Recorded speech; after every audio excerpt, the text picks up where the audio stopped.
Hello, everybody. My name is Volker Simonis, working for AWS as principal software engineer. Happy to see so many people here to attending my talk about upgrading for JDK 8 to 17 and later beyond. I'm working in JDK, OpenJDK environment since a long time, more than 20 years. I started at SAP working for SAP JVM, which was a commercial Java virtual machine based on Hotspot, later on Submachine. I'm a contributor, reviewer, committer to the OpenJDK project. I represented SAP and now Amazon in the Java community process, in the executive committee. But most fun for me is like hacking on the hotspot itself, on the Java virtual machine, and I do that, as I said, for more than 20 years. So let's get started with the talk. I want to start with a quote. Success and scale bring broad responsibility. So this sounds like from Spider-Man movie, right? But it's actually not from Spider-Man. It's one of the Amazon leadership principles. So if you ever want to apply for a job at Amazon, you must know that you have to learn all the leadership principles by heart. And the amount of leadership principles is constantly increasing. We had 10, then 14. This is now the 16th leadership principle. It reads, "We are big, we impact the world, and we are far from perfect. We must be humble and thoughtful about even the secondary effects of our actions. Our local communities, planet, and future generations need us to be better every day." So you might think, what does this have to do with upgrading from 8 to 17? But I hope it might get a little clearer throughout the talk. So a lot of people ask us, why the hell do you need a JDK team at Amazon at all? Why can't you use one of the numerous available OpenJDK distributions which are available out there?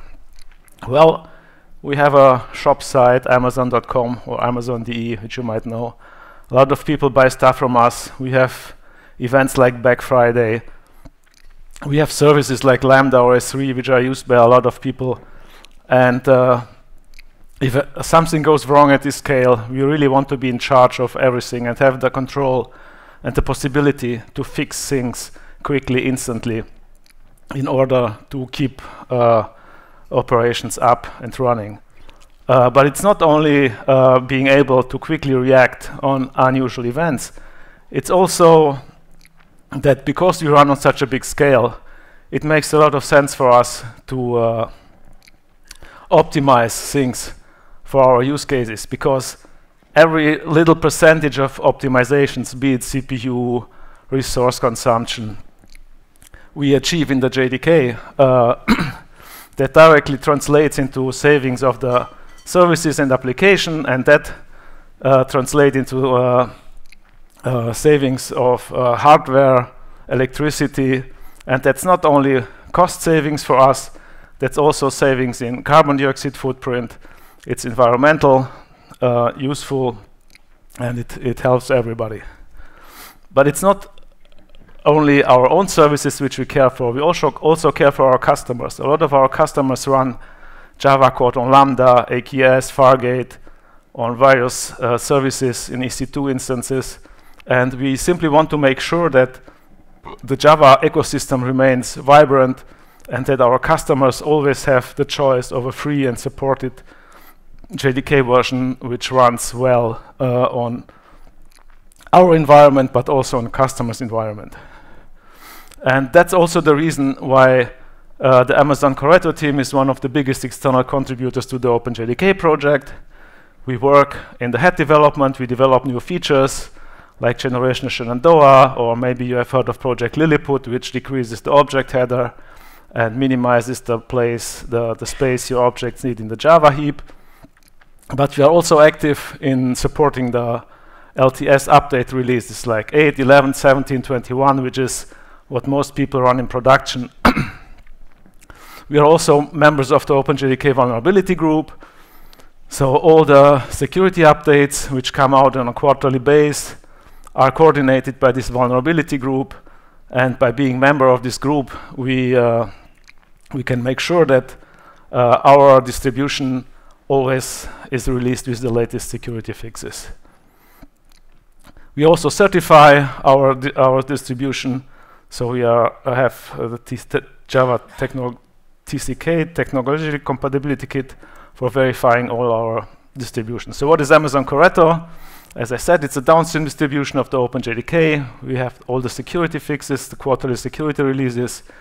I would say we are one of the fastest OpenJDK downstream distributions with regard to security releases. Usually we release within a few hours after Oracle lifts the embargo, because the dates of the security fixes is determined by Oracle. You can look at the Oracle site. They have a calendar with the upcoming security fixes for the next 1 or 2 years already, I think. And we usually deliver on the same day, on the same hour, like they do. We provide no-cost, long-term supported, maintained, and releases of JDK 8, 11, 17, and 21, but we also provide the feature releases, which, as in OpenJDK, are supported by 6 months only.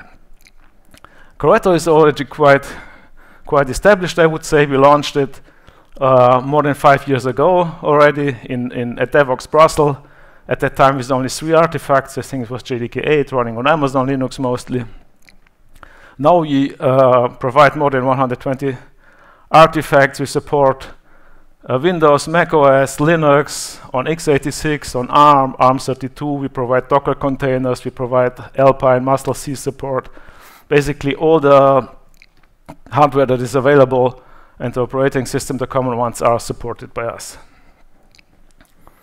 One of the things we also care a lot is supporting ARM, because you might know that Amazon produces its own custom silicon, the Graviton chips, which are ARM64 compatible, and they are available in all Amazon offerings, be it EC2, AWS Lambda, Fargate, in database services, and so on. And from our experience, they give you a roughly 40% better price performance than the corresponding x86-based instances.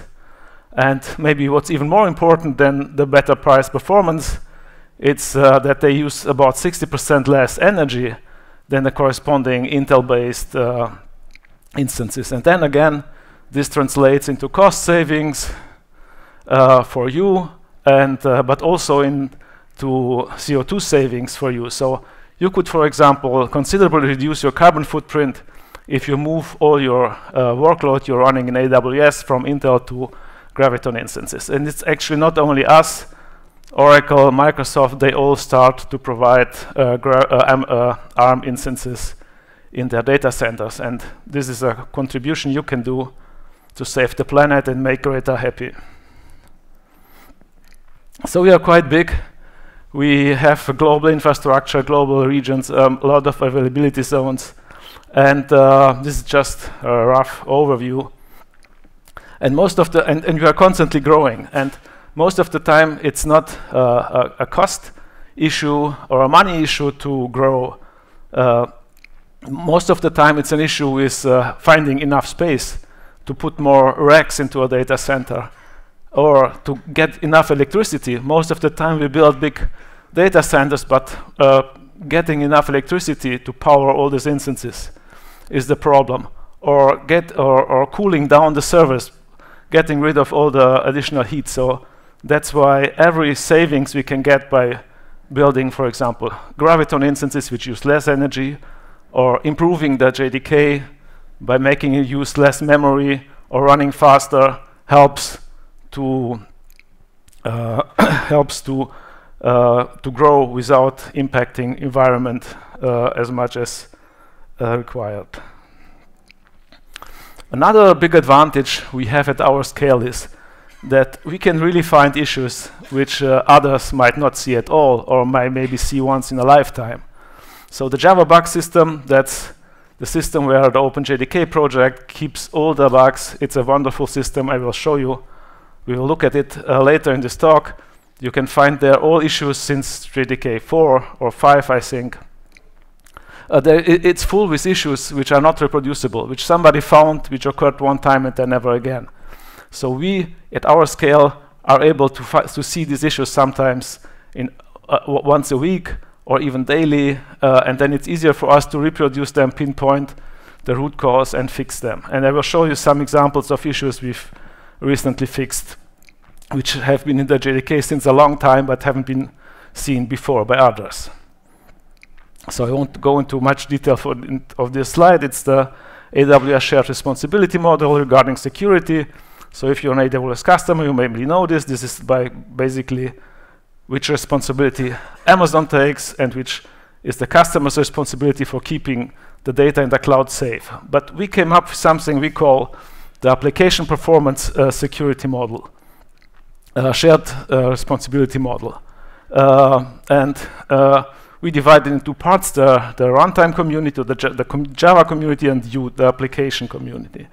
So we in the JVM, JDK community, as I said, we strive to improve the JDK at a fast pace. You know, we have 6 months release cadence now, so every 6 months a new JDK will be released with a lot of improvements, performance-wise, resource consumption, new features. And then on top of the JVM, we have the various languages like Java, Kotlin, Scala, and so on. They also get constantly improved. Then we have the libraries, Log4j, XML, JSON. Like there's thousands, 10,000s of libraries on Maven Central, which get continuously improved. And on top, the frameworks, well-known frameworks like Spring, Micronaut, Jakarta EE. Again, there's big communities around these frameworks which try to improve these frameworks, make them faster, more reliable, more secure. So in order for all this work to have an effect, it's important that you, as application developers, update your application, your data structures, your algorithms, to take advantage of what we have improved in the ecosystem. And that not only helps your applications running more effective, but also more secure. So there is good things, bad things, and ugly things. Not everything is perfect. We're not living in a perfect world. So let's start with the good things if you upgrade from 8 to 17 or later. I will show you some examples from our internal services which we have upgraded and the benefits we saw from them. So here you see the heap memory use after GC.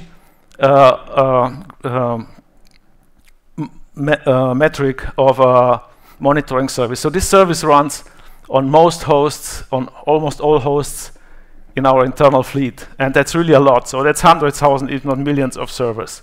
And after we moved this server from JDK 8 to JDK 17, you see that the heap memory after GC usage dropped significantly by about 50%, and that's huge savings, because that means that the hardware which runs the services which run the service, they can descale their fleet by 50%, or they can handle 50% more traffic on the same host. So in my next slides, you will see a lot of these graphs with these P numbers, P100, P95. So P is an abbreviation for percentile, and P100 is basically 100 percentile, so that means it plots all the data points we get. That's basically the worst case. And P95 is like the 95 best measurements we get, so we leave out the 5% worst measurements. So you see the difference between the green line, which is P95, and P100 is significant here. So P95, the 95 best measurements for heap memory use after GC is like about 20% of the heap, but the P100 is 40. So you have to be prepared for the worst case, right? So you have to size your heap for the worst case. And you see after the upgrade, P95 got improved as well from about 20 to 70%, but as I say, the P100, the worst case, improved a lot. There's still a hiccup here. I don't know what happened there, but in general, this was a big success. So this is another monitoring service, which again runs on a big fleet. And by upgrading from 8 to 17, fleet utilization improved by 7%. So obviously, if you run your service on 2 servers, 7% is maybe not that much, and you might think it's not worth carrying. You cannot go from 2 servers to 1 if you improve by 7%, right? But if you have 10,000 of servers, like 7% improvement is like millions of savings per year. And even for small services which run on a single host, this improvement might be significant because it might help them to remain on the same host, although their traffic will be increasing. So they will have more headroom before moving to a bigger instance. What was even more impressive and more useful for this service was that they saw 98% cold start fault reduction. So what is that? Because this service runs on so many hosts, from time to time hosts go down and have to be replaced by new instances. And this service notoriously had a notoriously slow startup, and when new instances were started, it often happened that they didn't become available in a certain amount of time, and then they got killed and started again. So by upgrading from 8 to 17, cold start time improved significantly. So it decreased the cold start faults by 98%. And in the end, it also reduced the put latency. That's the time the service needs to write its data to storage by 90%. So this is a proxy service. An example from a proxy service, we use a lot of internal proxy services to hand over data from one service to another, or to take request data from our users, marshal them, and forward them to our internal services. And as you can imagine, proxy services are very latency intensive, because the more you add, the more the latency adds up, and in the end, it's what it's seen in the user latency for the whole transaction. So we try to keep the latency of proxy services very low, as low as possible. And here, by upgrading from 8 to 17, we got about 75% lower end-to-end latency. So the latency went down from about 100 microseconds to less than 20 microseconds. So this service could have reduced its fleet by 30 to 40%, but instead of doing that, they just remained with the same fleet, because it was a growing service which knew that the upcoming year would bring them much more traffic. So they just remained on the same fleet, knowing that they are safe for the next 1.5 years and don't need to upgrade to bigger instances. So a net savings in the end. Here is the analytics service, and this is interesting for several reasons. So this is an upgrade from 11 to 17, and I want to say it's also not only important to upgrade 8 to 17, also 11. 11 might be newer than 8, but it's still more than 3 years older than 17. And in these 3 years, a lot of development has happened in the JDK, and a lot of improvements have been added. So upgrading from 11 to 17 is, or 21 is as much recommended as upgrading from 8. So this service used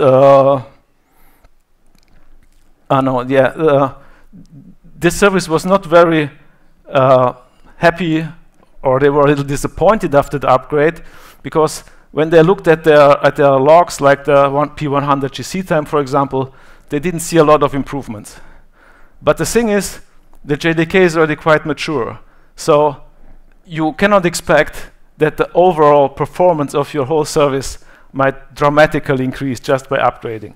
But one thing where new JDKs are really better and really shine is in extreme situations, like, for example, the P100 GC time. And you see there, with JDK 11, they had P100 GC times which spiked up to 7, up to 10 seconds, whereas with JDK 17, the P100 GC pauses remained well under 200-300 milliseconds. And that's significant, again, because if you have a latency-sensitive service and you must scale for the worst case, you might have to use much bigger instances just to keep your spikes low, whereas with JDK 17, the behavior is much more natural. The same for P100 CPU time. You see the spikes are much lower, and again P90 latency here, for example, again almost no spikes, way below 1 second for the normal case. So my last example is again an upgrade from JDK 11 to 17. This was a service which uses Shenandoah GC. Shenandoah GC is a low latency GC initially developed by Red Hat and now maintained by the Corretto team. We are currently improving Shenandoah with a generational feature, so we are working on generational Shenandoah, which will hopefully make it to JDK 23 or maybe 24. There are already builds out there for testing it out. So this service used the Shenandoah GC, not the generational version, and they knew that there was a lot of development in Shenandoah between 11 and 17, so they expected a lot. So let's look at the numbers. We did this upgrade between August 24th and August 26th. For the normal GC pause durations in milliseconds, we have to zoom in to see it better. You see there were improvements, but like the P99.9, this light blue line here, still didn't really improve a lot. So let's zoom in even more. What we can see here is that P50, that's the blue line, and P90, the green line, they are way below 1 milliseconds. They are not observable anymore. So what does that mean? That means that 90% of your GC pauses are below 1 milliseconds. You're basically not measurable. And even P99.9 got improved a lot. There are fewer spikes here, but still quite some. But the thing is, this is not a GC issue anymore. Like the GC is working perfectly here. These few remaining spikes here are not caused by the GC. There are other causes in the VM. For example, there is other tasks the VM has to do at the save point, but probably this is not even a save point issue. This might be an OS issue, or if your instance, most instances are not bare metal instances, they are virtualized, might even be a hardware problem or a virtualization issue. So we obviously work to decrease these remaining spikes as well.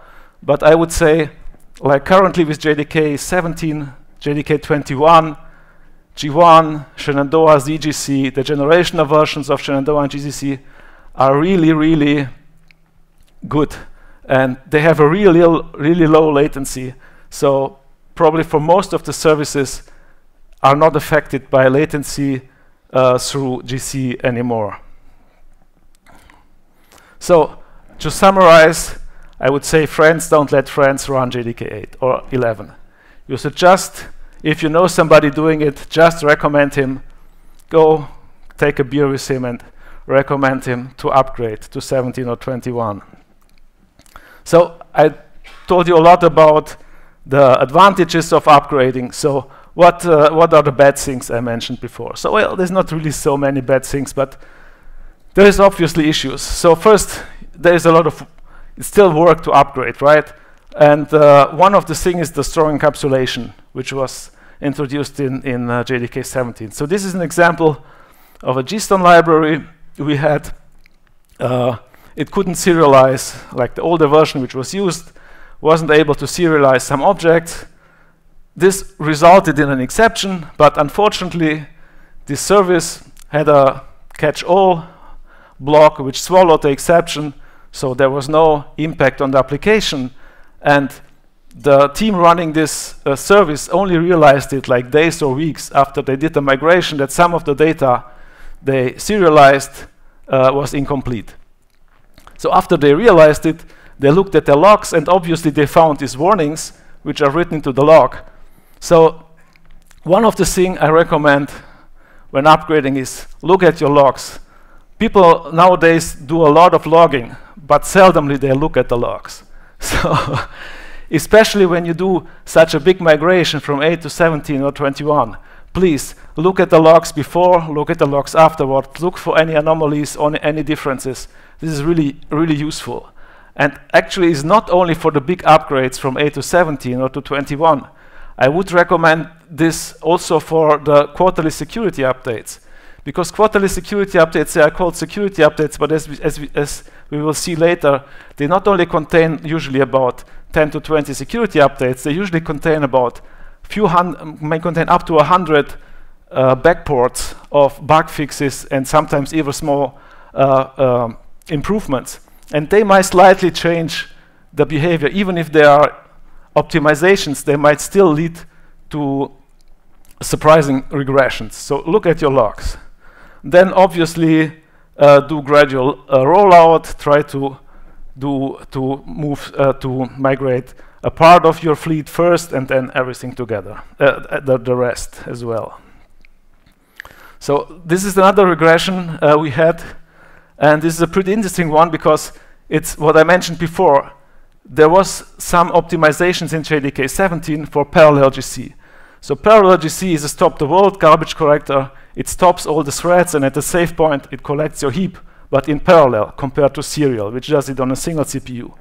But there was a phase in parallel GC which still ran on a single CPU, which was not parallelized, and that was the reference processing.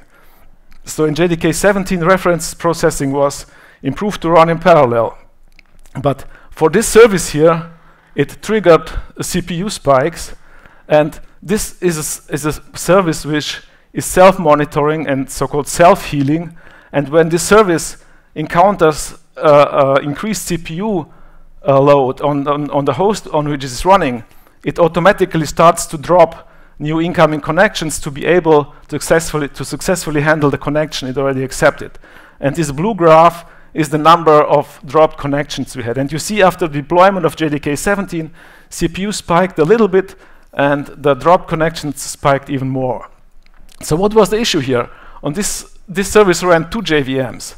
And because one of the JVMs now did this reference processing at a save point in parallel, it used all the available CPUs.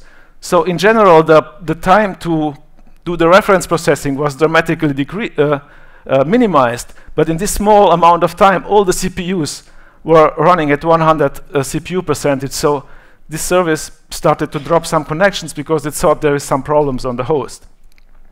Again, the fix was quite easy. Use parallel GC threads to configure the number of GC threads used for doing the reference processing to be just, let's say, half of the available CPUs. And after the fix was applied, you see the number of dropped connection went down again. So, and what is the really ugly thing? Well, JDK still has bugs. Even 8 has still bugs, although it's, I don't know, 15 years old now. But even for Java 17 and also for Java 21, and we'll come to that in a moment, we still find bugs. So I want to present you 2 examples which we fixed recently. One is the moniker deflation. So whenever you have contented logs in Java, these logs they get inflated to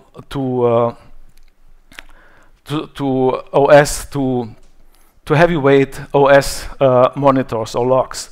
And these are kept in native memory. They use native memory. It's basically C mutexes. And from time to time, these native monitors, they have to be deflated and cleaned up. And before Java 12 or 15, that happened at the save point. So this extra task could increase save point time and lead to increased latency. So it was actually a good thing to fix this in JDK 12 and 15 and move the monitor deflation out of the save point. But the fix was not perfect, and in some situations it could lead to a long queue of native monitors, which could take up to 1 GB of memory. And we, as I said, in our scale, we run into this issue, and the fix was not that hard. We fixed it upstream. I think it was JDK 20 at that time, and then downported it to 17. So everything is good now. The interesting thing is that this improvement and bug was introduced in Java 12 and 15. And it was only detected like in 17, like years after 17 became GA. So the feature releases and the new release cadence is a nice thing for developers to test out new features, and I recommend everybody using this feature releases as often as possible and provide as much feedback as possible, because that will help us to find bugs more early and fix them in time. But the reality is that these feature releases are almost never used in production. So we still find issues in LTS releases years after GA. The second example is the symbol table. That's a hotspot internal data structure which holds string constants from your class files and strings you intern in your Java application. And there was a memory leak in this symbol table for a long time, but nobody realized it. We had a service which used Groovy, and Groovy uses many Lambda functions. And in JDK 12, the implementation of Lambda forms was changed, improved, but this change triggered the symbol table memory leak. And again, that could lead to megabytes, gigabytes of native memory after a few days of runtime. And again, nobody realized this because probably nobody used this edge case or this corner case application. So again, we fixed it upstream, downported everything fine. So I want to say I think it's currently OpenJDK is a very healthful community, because a lot of different vendors like Microsoft, Azure, Red Hat, SAP, Amazon are working together on the same upstream OpenJDK project on the LTS releases. And every vendor has different users which have different use cases.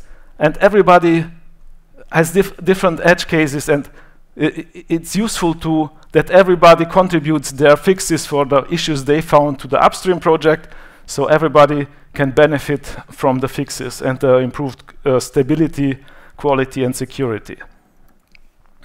So Java 21. When I first gave this talk in February, I think, at Fokus in Stockholm, Java 21 was still pretty young, and we didn't recommend it for productive use. That has changed since the release of Java JDK 21.03 in April. We recommend it for productive use, and we recommend teams who want to directly upgrade to 21 if that's possible. So a question to the audience: what do you think? How many bugs were fixed in Java 21.01? So that was the first update release, which went out 1 month after the GA of 21. Any guess? Come on, wake up. Just say a number. 50, yeah, okay, between 15 and 500, yeah, that's pretty good. So it was like 271. Of these 271 fixes, we categorized 23 as really severe. By severe, we mean even worse than crashes. Crashes are unpleasant, but at least you see something that goes wrong. With severe issues, we mean issues which lead to data corruption, because that's something you might only realize like months or years after it happened, or it might lead to wrong computations where you don't see the error at all. So 104 were still serious, and the other ones not considered that high. So here are the numbers for other security updates for 21 or update releases. There were 300 fixes in 21.02, 274 in 21.03, and 21.04, which is in ramp down phase now and will be released in July, had 297 yesterday when I prepared the slides. So I promised you to look at the Java bug system. We will do that now. So if we look at the fixes which are slated for 21.04, you can see it's already at 309. So like in the last 2 days, some more bugs have been fixed, or fixes have been downported. And that's because, as I say, we are coming near the end of the ramp down phase, and then only pre-01 bugs will be able to be fixed, because everybody starts testing this stabilized repository for 21 of here. So you see Alexei Shipilyov is my colleague. So he did this downport. It was something for NMT, the last one. The good thing here is you can select the exact upgrade version. You can do it for all the Java releases, 8, 11, 17, 21. You can also select the severity of the bugs. So it's 309 fixes in general, but let's see how many are P1 or P2. So hopefully that will be much fewer. So I think the internet is a little bit slow. Yeah, you see it's just about 14 P1 and P2 bugs, which is good.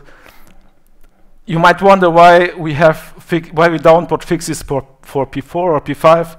This is mostly test fixes, because when you downport security, you downport bug fixes or other stuff, or if you run on your hardware, often tests fail, and then it's also good to downport test fixes which have a low priority, but still important to keep your project sane.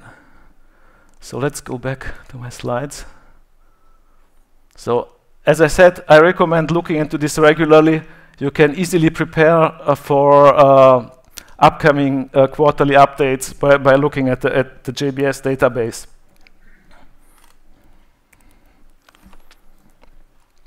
So let's come to practical tips. What do we recommend, or what do we have to do for a migration? So first and probably most important is to upgrade your dependencies. So the good thing is that meanwhile, almost all common libraries have versions which are compatible with JDK 17.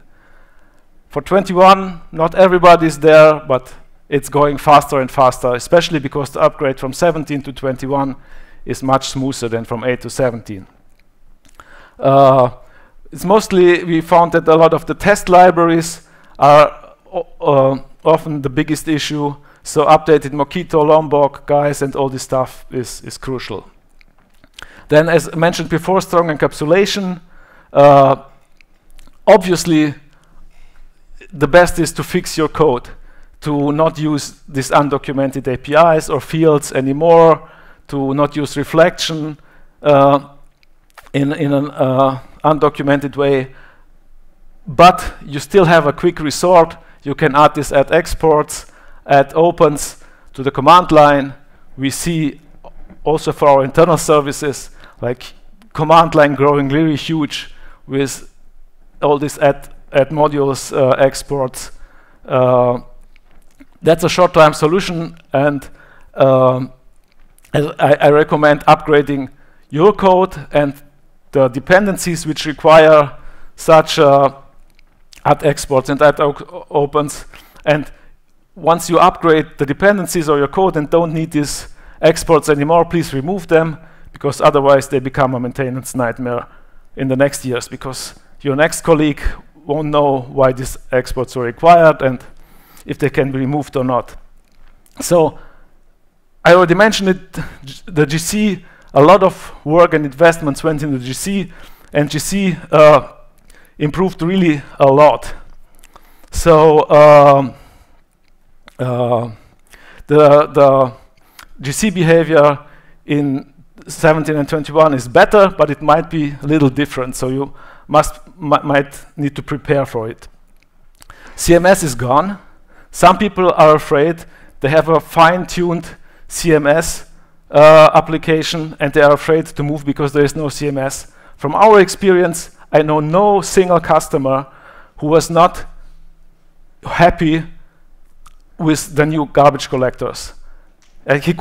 Most people can get rid of all their CMS tunings, or in general of all the GC tunings, by moving to a new Java version.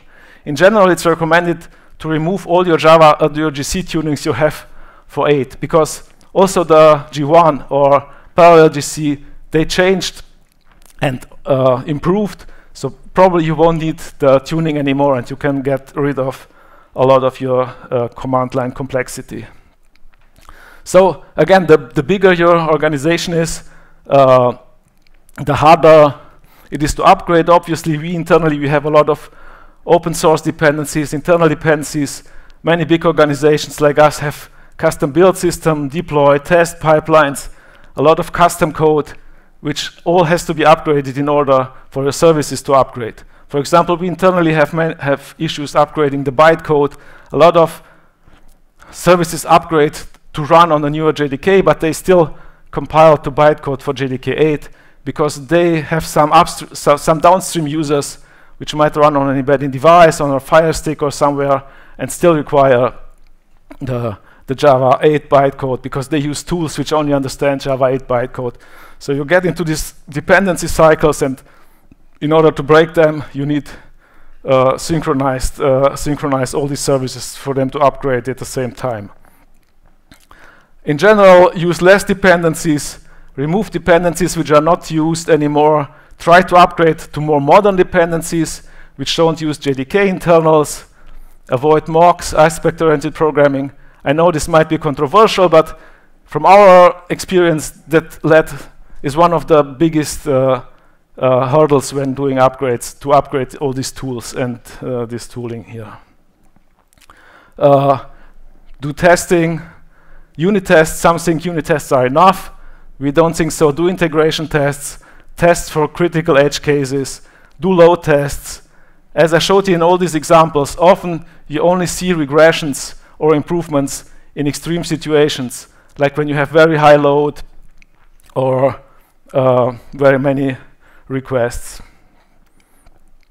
And collect metrics as much as possible, like latency, memory, CPU, I/O, and look at the metrics you collect. Analyze them. You look at your logs, eliminate anomalies, and so on. In the last part of my talk, I want to quickly present some tools which can help you to migrate from 8 to 17. So there is this, meanwhile, a lot of static and dynamic code analysis tools which help you to upgrade from 8 to 17. In the last time, LLMs, large language models, and AI power tools have also started to be used for upgrades. So some of the well-known tools are Open Rewrite, which is basically a template with the database of recipes, of patterns, which specify how to upgrade your code. There's the Eclipse Migration Toolkit. Yeah, by the way, Open Rewrite can not only be used for Java, but also for Python and Node.js, I think. Eclipse Migration Toolkit for Java works similarly. They also have support for upgrading, for example, from Java EE to Jakarta EE, or from one application server to another one. Then there is Wind-Up Migration Toolkit for runtimes, which is, again, similar to Eclipse Migration Toolkit, but offered by and supported by Red Hat and IBM.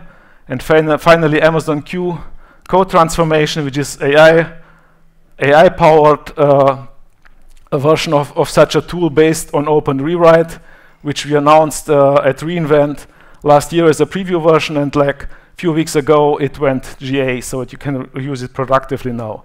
So my colleague Vinicius Zenger published a nice blog post just today in the morning, which is a step-by-step tutorial with some nice videos. So if you want to read through that, you can take a picture and go to his blog post, and it is a step-by-step instruction how to use Amazon Q code transformation. I can wait a second.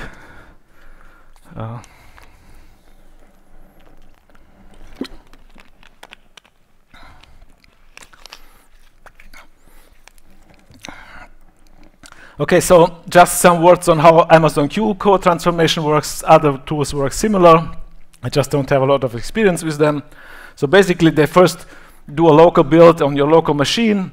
That's what Amazon Q is doing with JDK 8 to see if the baseline is working.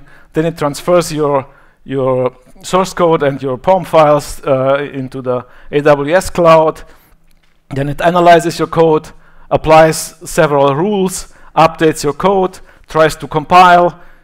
If errors occur, it goes into a loop, tries to fix these errors. There are several circles, and in the end, hopefully it sends you back a patch, which you can then locally review and apply to finish up your upgrade.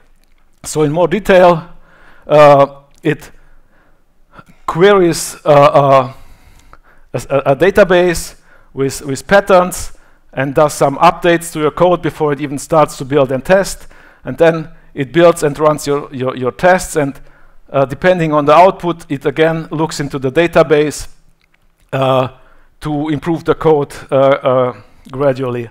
And especially this last part here, fix errors, that's where the AI component of Amazon Q shines, because it can also react on errors which are not in the database. But so here is a quick example what is done, like a very simple recipe. Basically, the database already knows that if you use Jackson and you want to upgrade to JDK 17, you have to use a new version of Jackson, so it just updates your POM file.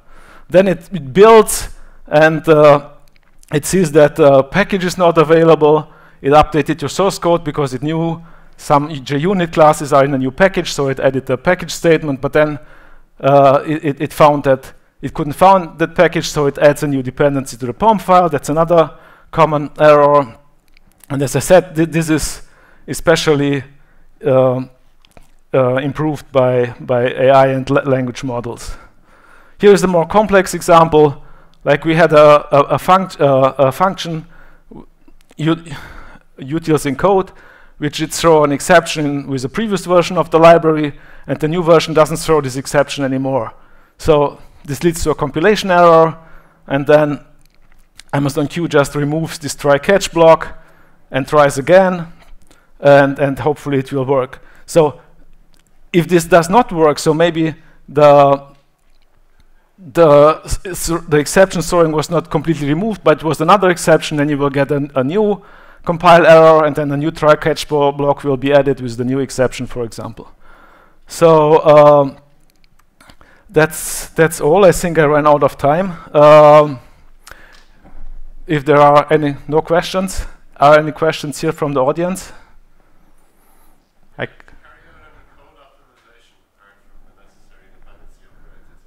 Sorry, can you please repeat the question? Did you carry out any code optimization as part of the upgrade, apart from the necessary dependency upgrades? So what do you mean? The question was if you carry over code optimizations. So what do you mean by code optimization? Any code optimizations as part of the upgrade? No, there is no code optimizations currently being done. No, even command line options are currently complex topic. I think most tools don't upgrade command line options, so this is again something that you currently have to do manually. But I must say, I can say from our experience, we started to use an open rewrite based approach at the end of last year internally, and like for the first tries were quite disappointing. We took a number of services, run these recipes, open rewrite recipes on them, and like 0% could be completely automatically upgraded. So that was quite disappointing. But the more we improved the knowledge base, the better the results were. And like in the beginning of the year, we already could migrate about 40 to 50% of the service automatically. This has also to do, as I said, with our internal structure, because we have a lot of internal code which is not for which you don't have patterns in the open source databases like Open Rewrite. And then finally, starting with this year, we started to use the AI-based approach, which again, we started to train with our internal database, and then the results went up to 70 to 80%. And if, depending on your use cases, if you are a big organization, it might make sense to invest some time or money to train these models for your specific use case.